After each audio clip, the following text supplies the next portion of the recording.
dito? Nagawa mo dito? Kukunin ko yung gamit ng anak ko! Gamit naman pinagsasab... Hindi mo pa pwedeng kunin niya! Tigilan mo ako, Meldy! Hindi mo siya pa pwedeng kunin! Ako ang ina! Tsaka diba may pamilya ka na? Nung naghiwalay tayo, ang sabi mo sa akin na alagaan mo si Baron. Mas matagal siyang tumutuloy sa'yo kaysa sa akin. Pero anong ginawa mo, ha? Kung hindi pa nagsumbong sa akin si Toria, hindi ko malalaman na araw-araw mo ginugulpi yung anak ko! Kaya kukunin ko na siya! Uy, hindi mo pwede kunin si Baron! Tigilan mo ko! Paano tigilan? Ha? Ako ang nanay niyan! Ipapabarangay kita! Walang giyak ka! Walang giyak! Eh di ba barangay mo? Tingnan lang natin! Ha? Pero itong tatandaan mo, Meldy, hindi mo na masasaktan ng anak ko. Alam mo kung may galit ka sa mundo, huwag may buntun sa bata. Wala ka malay-malay yun!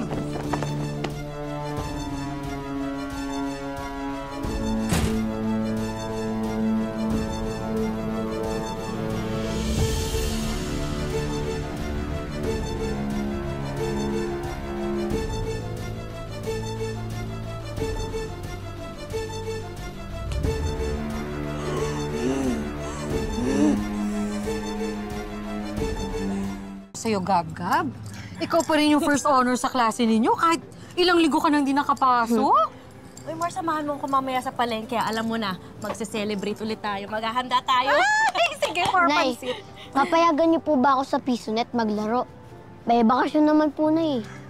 Siyempre naman, no. Teka, alam mo sa'yo na tong lahat ng barya ko dito sa bulsa ko. I-enjoy mo yan, anak. Deserve mo yan. Go! Salamat po, Nay. Yes! Galing-galing. Excited na ako, Ma. Hoy, ikaw ang dahilan kung bakit wala sa akin ang anak ko ngayon! Teka lang naman! Masyado ka pakialamera! Ay, teka lang naman! Wag namang ganyan. Ikaw! Tinakasali dito ha! Huwag ka pakikialam! Eh, buti talaga sa'yo. Dahil hindi ka naman mabuting ina. Hindi ka mabuting tao. Ano? Ay! Grabe ka na talaga! Ay! Sorry! Ay, sorry! Hindi ko na sinasadya. Anak ng... Sorry! Ay, paano ngayon to? Ikaw magbabayad niyan? Sinugod Ha? niya ako eh. Sinabunutan ako. Pasensya na. Yan na. Yan. Sisihin mo, ha? Oh, ikaw pala ang gubayad nito eh. O ba't ko babayaran yan? Binugo mo, di ba? Ay, hindi! Wala akong pakialam dyan! Hoy, halika rito! Halika mo pala, ha?